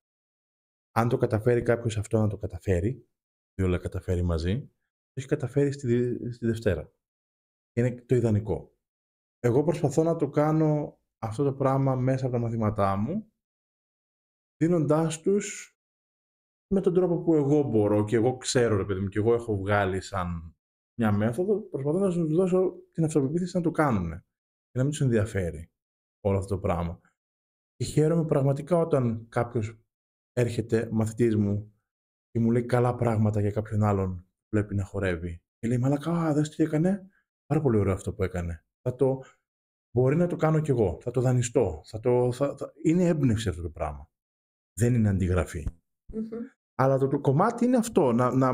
Να παρατηρείς, να θαυμάζεις τον άλλον, το ότι ξεκινάς να χορέψεις και κάνεις το πρώτο βήμα, είναι κατευθείαν κέρδος. Ναι, ναι. Εννοείται αυτό. Προσπαθώ να κρατήσω το μυαλό μου σε μια σειρά. Ξέρω πόσο πολύ ζορίζεις αυτή τη στιγμή. Δεν έχω να πω κάτι για κανέναν, να κάνουμε και το άλλο το disclaimer στην όλη υπόθεση. Ποτέ δεν έκρινα κανέναν, γιατί έτσι έμαθα, γιατί δεν με έκριναν οι άνθρωποι που με έμαθαν να χορεύω. Ποτέ δεν έκρινα κανέναν. Πολύ σημαντικό επίσης αυτό. Η σχέση μου με το χορό είναι καθαρά προσωπική. Γι' αυτό δεν μου αρέσουν και οι διαγωνισμοί. Το διαγωνισμό όταν θα πάω, γιατί δεν τους ακυρώνω τους διαγωνισμούς, γιατί ακούγονται και πάρα πολλά ότι εγώ έχω κυρώσει διαγωνισμούς, δεν θέλω να πηγαίνω σε διαγωνισμό κλπ. Δεν είναι ότι δεν μου αρέσουν οι διαγωνισμοί. Αν θα πάω όμως σε διαγωνισμό, πρώτα απ' όλα θέλω να περάσει καλά. Δεν με ενδιαφέρει η θέση. Καθόλου. Αν βγεις πρώτος, μπράβο. Αν βγεις δεύτερος, μπράβο. Αν βγεις τελευταίος, μπράβο. Μόνο που πήγες και έθεσες τον εαυτό σου σε αυτό το κομμάτι, είσαι νικητής. Από εκεί και πέρα, επειδή έχουμε να κάνουμε social χορό, και τα κριτήρια είναι πάρα πολύ fake, πάρα πολύ θολά. Είναι το πώς, εντάξει, μουσικότητα, τραγούδι, δεν έχει κανόνες, βηματολόγιο. Αυτό το έκανες έτσι, δεν έβαλες το γοφό τόσο και που είναι συγκεκριμένα. Έχει να κάνει πολύ ο ανθρώπινος παράγοντας μέσα. Υπάρχουν τεχνικές για να μπορείς να κερδίσεις ένα διαγωνισμό. Και αυτές οι τεχνικές, αυτοί που κερδίζουν τις ξέρουν. Ξέρουν τις τεχνικές. Και δεν τις κατηγορώ ότι είναι κακό, απλά είναι αυτό το πράγμα. Από εκεί και μετά, το να πας και να περάσεις καλά σε έναν διαγωνισμό είναι το καλύτερο πράγμα. Γιατί όλη αυτή η εμπειρία είναι η γιορτή του χορού. Πας μέσα σε έναν χώρο που υπάρχουν εκατοντάδες άτομα και όλοι όχι απλά χορεύουν. Εκείνο το τρίλεπτο που θα χορέψουν να δώσουν το 100% της ψυχής τους μέσα. Εμένα όποτε πήγαινα σε διαγωνισμό σαν διαγωνιζόμενος, γιατί έχω πάει εγώ τα δικά μου τα κομμάτια, θα φλεξάρω λίγο το. Έχω πάρει και πρώτες θέσεις και δεύτερες θέσεις και τρίτες θέσεις. Την αξία μου την πήρα από τους αντιπάλους μου. Όταν εγώ βγήκα τρίτος με την ομάδα μας και πρώτη ομάδα ήταν, ας πούμε, του δασκάλου μου και δεύτερη ομάδα ήταν του δασκάλου του άλλου του μεγάλου στη Θεσσαλονίκη που έχει, και εγώ βγήκα τρίτος σαν αρχάριος, ήταν πλάκα κάνεις. Όταν ξεκίνησα να χορεύω, θυμάμαι το τελευταίο διαγωνισμό που πήγαμε τέταρτη. Δεν πήραμε μετάλλιο. Πήγαμε να χορέψουμε και η ντάμα μου τότε δεν είχε μάθει να χορεύει κάνοντας πολλές πρόβες. Αλλά επειδή ήταν ο χορός αυτοσχεδιασμός, δεν μπορώ να κάνω πρόβα σε κάτι που δεν ξέρω. Οπότε θα χορέψουμε, εμπιστέψουμε και πάμε να χορέψουμε. Δεν περίμενα καν ότι θα περάσουμε στον τελικό. Είχε πιει ένα μπουκάλι για να μπορεί να το αντέξει. Τι μπουκάλι, έχει σημασία. Ένα μπουκάλι ρούμι, γιατί Κούβα, για. Να πιεις, θα το κάνεις σωστά. Είχε πιει, ρε παιδί μου, μαζί με τότε, είχε γίνει τέτοιο και με το που ξεκινάμε να χορέψουμε. Παραδόθηκε. Όχι, ήταν πολύ αγχωμένη, ήταν η αδρεναλίνη φουλ. Παρόλο το μπουκάλι. Παρόλο το μπουκάλι, μιλάμε, δεν πήγαινε μία. Πω, φίλε. Και κάνω εγώ χορεύω και βλέπω έναν, είχε 5 κριτές γύρω-γύρω. Ήτανε 3-4 Έλληνες και ένας Κουβανός. Ναι. Και δεν τον ήξερα τον Κουβανό, δεν ήταν γνωστός. Και με το που βλέπω τον Κουβανό να με κοιτάει και να χαμογελάει, γιατί εκείνη την ώρα είδε κάτι το οποίο του άρεσε ρυθμικά, μουσικά και τέτοιο, γυρνάω και της λέω, περάσαμε. Γιατί κατάλαβα ότι κατευθείαν αυτό που θέλανε το είχαμε. Με το που περάσαμε στον τελικό, έφυγε το άγχος και βγήκε το αλκοόλ. Και μιλάμε. Δεν μπορούσε να πατήσει τα πόδια της, ρε. Αφού έχουμε και κάπου πρέπει να υπάρχει το βίντεο, κάνουμε μια ρεβέρσαλα και εκείνη την ώρα πάει να πέσει. Και την κρατάω. Το ότι βγήκαμε τέταρτη ήταν επειδή μπόρεσα και την κράτησα όρθια, ρε παιδί μου. Και πάλι πέρασα καλά εκείνο το κομμάτι. Ήταν καλή φάση. Αυτοί που πήρανε τις νίκες εξελίχθηκαν, πήγαν παρακάτω κτλ. Γιατί αυτό στην ουσία έχει να κάνει με το δικό μας το άθλημα, είναι ότι αυτό μετράει σαν στοιχείο. Πόσες νίκες έχεις πάρει και χαζομάρες, που έχεις συμμετέχει και τέτοια. Εντάξει. Αυτά θυμάσαι, ρε παιδιά, μετά από κάποια φάση του χορό. Θυμάσαι τις καλές στιγμές και αυτές τις βλακίες που... Ναι. Γιατί αυτό που λες τώρα για το ρούμι, εμένα μου είναι πολύ οικείο. Ναι. Γιατί χρόνια χόρευα σε σύλλογο χροκετών. Οπότε πάντα ήμασταν το γκρουπ που πηγαίναμε στο εξωτερικό για φεστιβάλ και τέτοια. Και όλος περίεργος. Εμείς βέβαια δεν είχαμε διαγωνισμούς, το πέραμε λίγο πατριωτικά. Ότι εμείς τώρα ερχόμαστε στην Ελλάδα, πρέπει να δείξουμε μια αλφα εικόνα. Την τέτοια, ναι. Την εκπροσωπούσαμε κι εμείς, αλλά πρωτού βγούμε, επειδή ήμασταν όλοι τσίτα αγχωμένοι, τι θα πιούμε σαν Έλληνες? Τσίπουρο. Ναι, ειδικά για να βγάλεις κάποιους πολύ γρήγορους χορούς. Και την πρώτη φορά που δοκίμασα, λέω πω, θα με σέρνουν από πίσω σαν το μαντίλι. Σαν να παίρνεις βενζίνη, ναι. Σαν να παίρνεις, να πούμε, νητρογλυκένη. Ευτυχώς, εντάξει, τότε ήμασταν ακόμα και νέοι, δεν είχαμε και πιο μεγάλους ανθρώπους δίπλα μας. Ευτυχώς, μας μάζεμα λίγο. Πήραμε κάνα σφινάκι. Ναι. Τέτοια ίσα για να πάρουμε τη δόση μας. Σφινάκι. Η αλήθεια είναι ότι έχεις τέτοια αδρεναλίνη εκείνη τη στιγμή πάνω, δεν το παίρνεις χαμπάρι και όντως σου βγαίνει μετά. Μετά είσαι αλέγκρο. Εγώ δεν μπορώ να πιω. Όταν πάω για να κάνω, ας πούμε, σε παράσταση είτε σε διαγωνισμό είτε οτιδήποτε, μέχρι να πατήσω το πόδι μου πάνω στη σκηνή, με το που παίξει η πρώτη νότα, ο κόσμος μου είναι πάρα πολύ αγχωμένος. Αλλά με το που παίξει η πρώτη νότα, δεν με νοιάζει τίποτα, ρε. Με νοιάζει να περάσω καλά. Και επειδή με ξέρω ότι είμαι σωστός, πρακτικά το απολαμβάνω, οπότε νιώθω αυτοπεποίθηση ότι το κάνω σωστά και ότι είμαι και καλός, κακός, εντάξει, νιώθω αυτοπεποίθηση αυτό το πράγμα. Οπότε, ναι, καλός. Οπότε, ρε παιδί μου, νιώθω καλά και αυτό δεν μπορείς να το εκπαιδεύσεις σε κάποιον, το stage fright, ρε παιδί μου, να μην το έχει, να μην φοβάται τη σκηνή. Αλλά οι περισσότεροι χρειάζονται πάρα πολύ εξάσκηση για να νιώθουν ασφαλείς επάνω στη σκηνή. Ναι. Εγώ δεν είμαι έτσι. Και να πω το δικό μου το παράπονο τώρα, έτσι, γιατί εμείς χρόνια σαν μουσική είχαμε το άγχος της σκηνής. Υπάρχουν και αυτοί που λένε πω δεν θα δώσω τίποτα, δεν το έχω. Και ανεβαίνουνε και εκεί σου γυρνάει το μάτι. Και λες, ρε φίλε, πού να διάβαζες κιόλας. Εκεί λίγο είναι σαν να μου πουλάς τρέλα. Ναι, μου πουλάς τρέλα. Βέβαια, η δικιά σου ψυχολογία μπορείς να προσπαθείς να ανεβάσεις. Προφανώς δεν ξέρω, αντιστροφή ψυχολογίας κάτι κάνεις εκείνη τη στιγμή. Αλλά πολλοί το έχουν αυτό. Πάρα πολύ. Πάλι μεγάλο θέμα το να είσαι καλός και καλά να είσαι ταπεινός.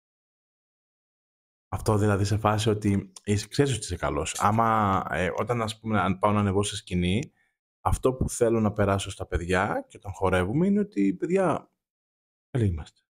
Την ηρεμία. Ναι, οκ. Ο άλλος που θα το πει εντάξει δεν μπορώ, φοβάμαι και καλά ότι δεν θα τα βγω να τα σκίσω όλα. Θα είμαι ταπεινός, οπότε φοβάμαι και κάνω. Ενώ ξέρει μέσα του ότι θα βγει και θα κάνει. Αυτό δεν είναι ταπεινοφροσύνη. Αυτό είναι απεσιοδοξία. Μια χαζομάρα είναι που πρέπει να. Φοβάμαι, θα τα κάνω όλα. Είναι μια τρύπα. Εντάξει, τώρα τι να λέμε. Από το ένα άκρο στο άλλο πάμε από ό,τι έχετε καταλάβει. Μηδέν ισορροπία. Καμία. Είπαμε λίγο και για το 1 ώρα και κάτι γράφω. 1 ώρα και 10 λεπτά. Πλάκα. Πάλι. Ναι, τι γίνεται, ρε. Αλήθεια τώρα. Ναι, 1 ώρα και 7 λεπτά και 12 δευτερόλεπτα. Όσο πάμε το ανεβάζουμε, βλέπω. Θα κάνω κάτι με το μοντάζ, δεν ξέρω πώς θα τα πάρουμε. Δεν μας πειράζει, ούτως ή άλλως παρέα κρατάμε. Εμένα μου αρέσει να είναι τα podcast να έχουν χρόνο, ρε παιδί μου. Αν βαριέστε το κομμάτι, θα το προσπαθήσω να το χωρίσω και σε κομμάτια για να ξέρετε τι μιλάμε στο κάθε ένα κομμάτι. Μπορείς να το ρυθμίσεις αυτό λίγο. Από εκεί και πέρα, είπαμε και λίγο για το χορό εδώ και το κομμάτι το κομμάτι της όλης σκηνής της εραϊκής, των πάρτι και τον πώς χορεύει ο άλλος και πώς είναι social ο χορός και για ποιο λόγο να χορεύεις και πώς νιώθεις όταν χορεύεις. Δεν υπάρχει πρέπει στο χορό, δεν υπάρχει πρέπει στην τέχνη. Η τέχνη είναι κάτι το οποίο είναι τελείως ελεύθερο. Όρια να έχει, να μην έχει, δεν ξέρω. Από τη στιγμή που αυτό δεν προκαλεί κακό σε κάποιον, δεν πρέπει να έχει όρια, δεν είναι. Όχι. Κοίταξε, θα πω εξ αρχής όχι, γιατί είναι όπως αυτό που είπα πριν με τη μουσική. Δεν έχει όρια. Δεν έχει σύνορα. Άμα χορεύεις εσύ και όταν χορεύεις θέλεις να πατάς κεφάλια ανθρώπων και μην το κάνεις. Αυτό δεν είναι καλό να το κάνεις γενικά. Αλλά... Και να πω και το άλλο που δώσαμε πριν βαρύτητα και θα το πω τώρα από άλλη θέση που λέω την πίστα. Άμα ξέρατε πόσο όμορφη εικόνα είναι όταν δεν σκέφτεστε, ρε παιδιά. Σε αντίθεση, όταν σκέφτεστε την παραμικρή κίνηση που πρέπει να κάνετε, ειλικρινά δεν θα μπαίνετε καν στη διαδικασία να το κάνετε. Απλά θα χορεύατε. Είναι πολύ όμορφη εικόνα. Και το καταλαβαίνει πολύ ο παρτενέρ και η ντάμα σας. Και ο κόσμος σε βλέπει. Ναι. Αν κάποιος παρατηρεί, τραβάει τα βλέμματα, δεν είναι αυτός που κάνει τις πιο τρελές φιγούρες. Είναι αυτός που απολαμβάνει και αυτός που χορεύει και είναι η μουσική όταν χορεύει. Δεν μπορώ να το πω πιο... Αυτό είναι, δεν έχει άλλο. Να μου πεις τώρα εμείς ό,τι και να πούμε, άμα δεν το καταλαβαίνει αυτός που όντως, εντάξει τώρα είπαμε, δεν είναι ένας διακόπτης στον οποίο το γυρνάς και τώρα θα χορέψω ό,τι μου κατέβει. Κάποιοι υποτίθεται ότι πάνε εκεί και σαν practice στο να εξασκήσουν και αυτά που έχουν μάθει στις σχολές. Μα αυτό κάνει στην απλά ουσία. μην το χάνετε, δηλαδή μην πάτε στο άλλο άκρο. Δηλαδή η όλη κατάσταση είναι κάπου στη μέση. Ειδικά όταν πλέον δεν θα σας ενδιαφέρει αν θα βγει η φιγούρα ή το πόσες φιγούρες θα κάνετε στο λεπτό. Νομίζω ότι θέλοντας και μία συνείδητα θα μπείτε στο τρυπάκι να ακούτε επιτέλους τη μουσική. Να μπαίνετε μέσα σε αυτό και να το νιώθετε. Μεγάλο. Θέλει εξάσκηση πολύ αυτό και θέλει εξάσκηση, όχι χορευτική εξάσκηση. Εδώ. Στο μυαλό δείχνω το κεφάλι μου για αυτούς που ακούνε μόνο. Μην κατά το πόδι, δείχνω τον αγκώνα μου δείχνω. Ναι, θέλει εξάσκηση στο κεφάλι, θέλει να ακούτε μουσική. Θέλει να ακούτε μουσική και να, δόξα τω Θεώ, το να ακούσεις στο Spotify και να διαλέξεις λίστες με σάλσα, μπατσάτα, ρεγετόν, κούμπια, οτιδήποτε θες να ακούσεις. Είναι χαμός, είναι χαμός. Άπειρο υλικό. Θυμάμαι ακόμα ένα μικρό story, όταν ξεκίνησα να χορεύω σάλσα, είχε μόνο το YouTube πριν από 12 χρόνια, 13 χρόνια, 14 χρόνια. Και όταν ήθελα να ακούσω σάλσα, ψάχνοντας το YouTube για σάλσα, το μόνο συγκρότημα που μου έβγαλε ότι είναι για καλά σάλσα ήταν ο Ρίσας. Οι οποίοι δεν παίζουν σάλσα οι άνθρωποι. Έχουν ένα κομμάτι που είναι σάλσα και εκείνο είναι.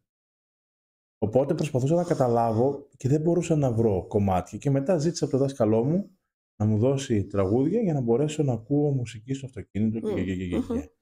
Ακόμα αυτά τα τραγούδια που εγώ θα σου πω την αλήθεια. Είναι τόσο διαχρονικά για μένα τα τραγούδια και μου λείπουν πάρα πολύ κάποια.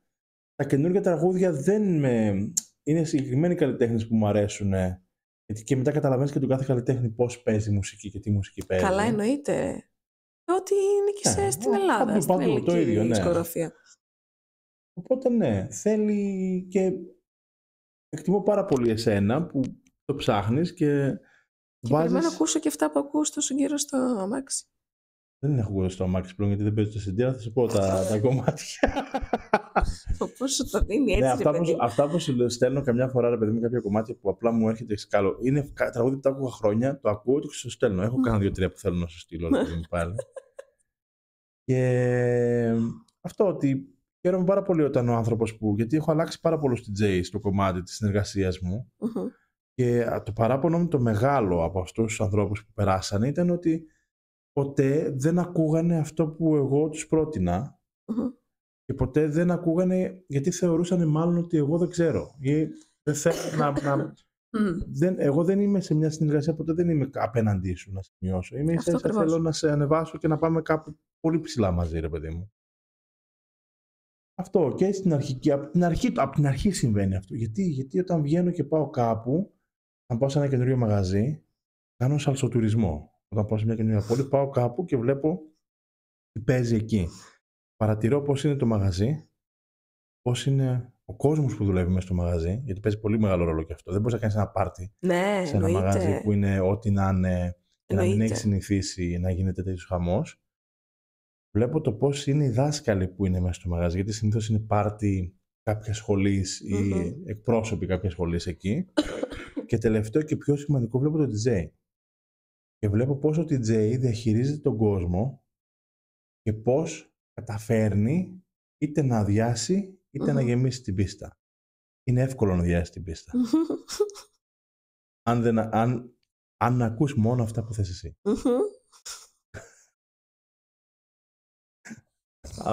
Αν καταφέρνεις και αδειάζεις την πίστα σε ένα πάρτι. Εγώ θα πω ότι αν όντως μπορεί να ακουστεί κακό αυτό που θα πω. Για να ακούσω. Δεν είναι. Η ειλικρίνεια λέγεται. Αν κάποιος πιστεύει ότι θεωρείται DJ και παίζει αυτά που μόνο γουστάρει, ναι. Ας μείνει σπίτι του. Ναι, δεν είναι DJ. Συμφωνώ. Ας βγάλει τα γούστα του εκεί. Βάλε τα ακουστικά σου, πάρε και την κονσόλα σου μπροστά και γούσταρε όσο θες, βάλε και τα φώτα σου, πάρε και φωτορυθμικά. Δόξα τω Θεώ, ρε παιδί μου, παπάμφτινα είναι πλέον να κάνεις ένα μικρό στουντιάκι στο σπίτι και να γουστάρεις. Αλλά αν θες να παίξεις έξω, θα πρέπει πρώτα να ακούσεις τον κόσμο και να παίξεις τη μουσική που ο κόσμος κάνει, που θέλει. Χωρίς αυτόν να σε απαγορεύει να παίξεις με τον κόσμο στη μουσική. Μπορείς πολύ εύκολα, γνωρίζοντας τον κόσμο, να παίξεις και να γουστάρει και να κάνεις τον άλλον να απορροθεί. Μεγάλο κομμάτι αυτό. Και δεν χρειάζεται να ξέρεις προσωπικά τον άλλον για να τον κάνεις να απορροθεί. Αυτό. Το να παίξεις κάτι το οποίο γουστάρει ο κολλητός σου, Το κάνουμε πάρα πολλές φορές σε πάρτι, γιατί νιώθουμε πιο οικία ή οτιδήποτε. Αυτό είναι κάτι το οποίο είναι λάθος. Ξεκάθαρα είναι λάθος. Γι' αυτό βλέπεις πολλές φορές όταν πάει κάποιος και ζητάει τραγούδι από το DJ, σε γράφει τα παπάκια το DJ. Α, παιδιά, εγώ αυτό ήθελα να σου πω. Τελικά. Την προηγούμενη Δευτέρα. Τώρα μου είναι φλασιά. Την προηγούμενη Δευτέρα πολλοί μου είπαν ότι το άκουσα αντίθετο και το χάρηκα. Ότι έπαιξε τραγούδια που ζήτησαν. Ναι. Αλλά το θέμα ποια είναι η διαφορά. Η ειδοποιώς διαφορά, γιατί αυτή η λέξη σήμερα είναι που μου αρέσει πάρα πολύ. Αυτή η διαφορά είναι ότι εσύ το έβαζες το τραγούδι στο πρόγραμμά σου. Ναι. Δεν είναι. Ναι, είναι φυσιολογικό. Όχι. Το τραγούδι το βάζεις στο πρόγραμμά σου. Οπότε ο κόσμος έχει μία συνέχεια.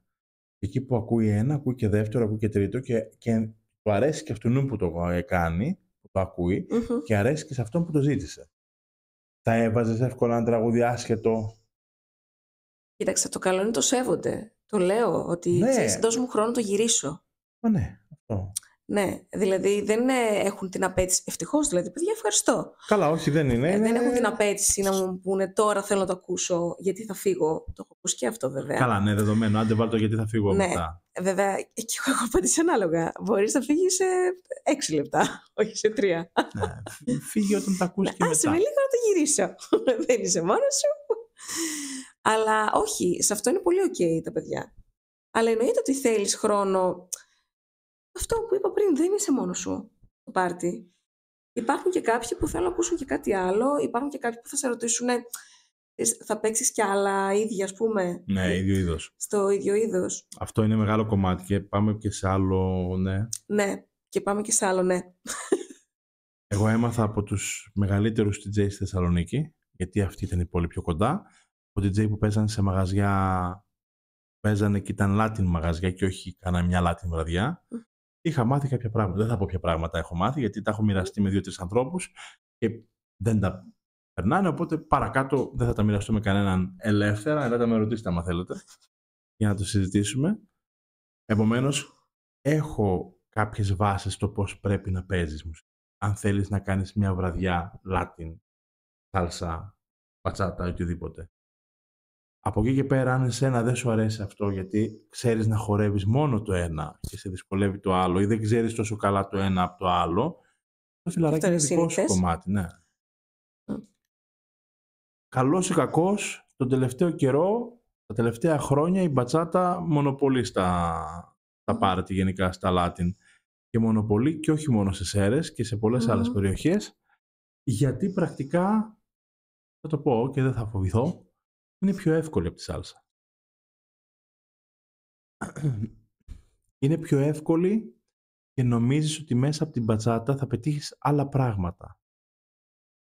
Δεν ξέρω, εγώ είμαι κάπου στο ενδιάμεσο πλέον.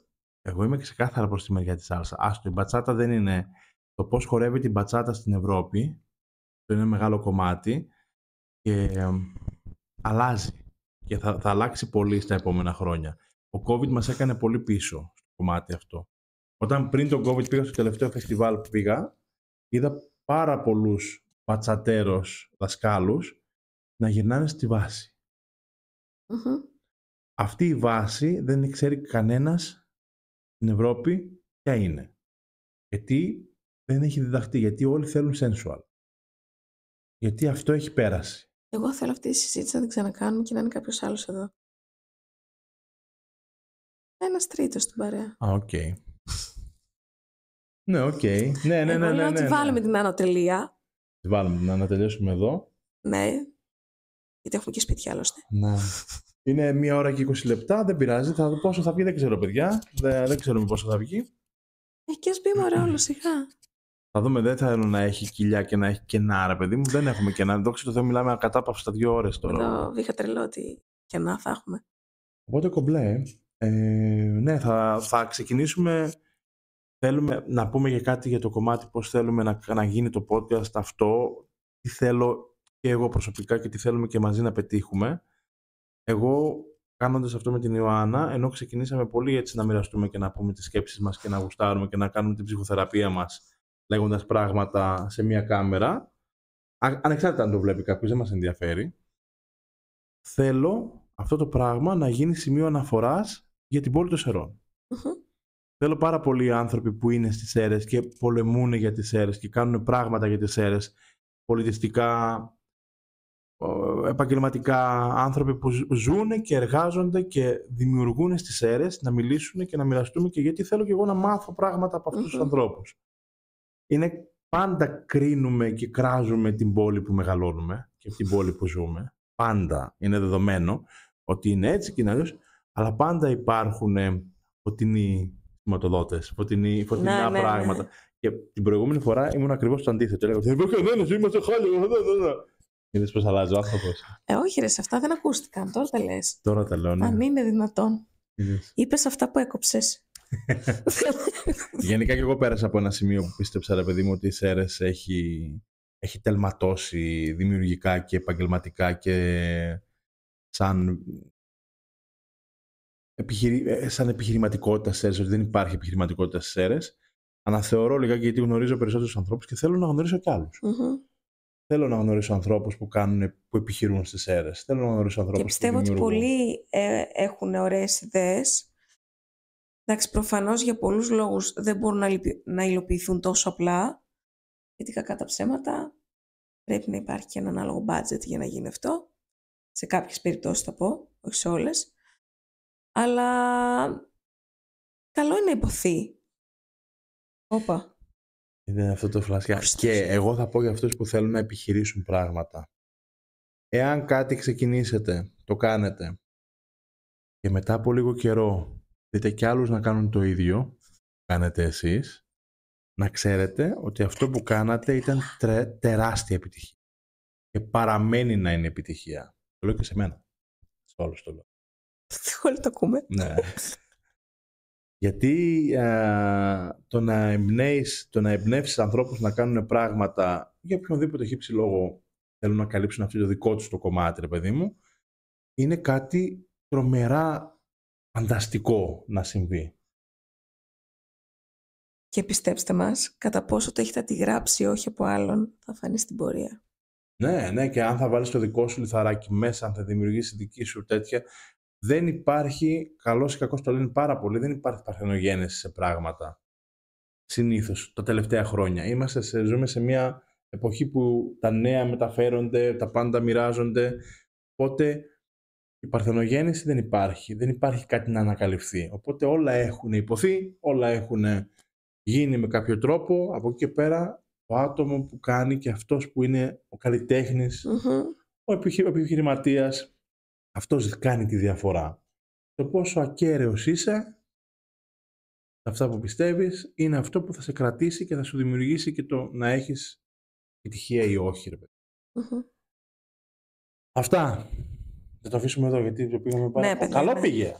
Εννοείται. Πάντα πάει καλά, Άλεξ. Όχι, καλά πήγε. Δεν το... Ναι. Οπότε εμείς ανανεώνουμε για την επόμενη εβδομάδα. Μ' αρέσει ο τρόπος. Ναι. Το στόμα το πήρα. Podcast αφού. Καλή συνέχεια, παιδιά. Bye. Ciao.